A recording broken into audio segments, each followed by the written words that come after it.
Kumusta kayo, sir, sa Congress? Ha? Kumusta kayo sa Congress, sir? Okay naman sa Kongreso. Okay naman.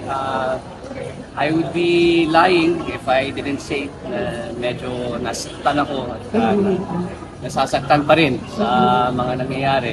Lalo na mga kasinungalingan na ilalabas ng mga tao. Lalo na ano lang pag-uusapan. But, it hurts. It hurts. But again, ang importante ay nakafocus tayo dito sa Tibero Distrito. At the end of the day, di ba, ang ating trabaho, hindi politika, kundi ipagservisyo sa ating mga kapelya. Morning.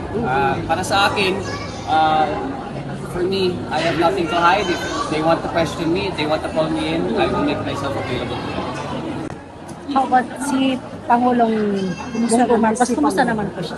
Ha? Kumusta naman po si Pangulong Of course, matapang ang ating Pangulo. But, I would be lying if I didn't say na medyo heartbroken din siya sa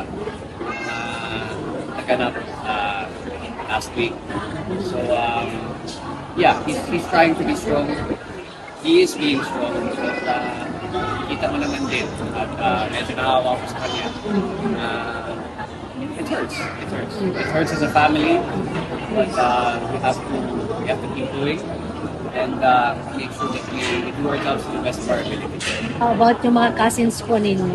Your dealings and relationship Ano po? with them? Yung mga cousins po ninyo, especially I don't wanna talk about, family relations. That's family. That's a private matter. But mahal na mahal ko ang ating mga pinsan. I was just talking to Vice Gov na pala. Vice Gov Matt today. Nag-usap kami ni Michael at Gordy last week. So, opo, nagpapasalamat ako sa ating mga LGU at sa mga resolution na pinasa nila. Malaking bagay po yan para sa akin and it's good to see na kapag bumalik ko dito na andun pa rin ang suporta. Rest assured, hindi ako titigil sa aking trabaho at I will make sure maninigurado po tayo na lahat ng tulong na kailangan natin mga kapilian ay makakarating po dito sa ating minamahal na probinsya.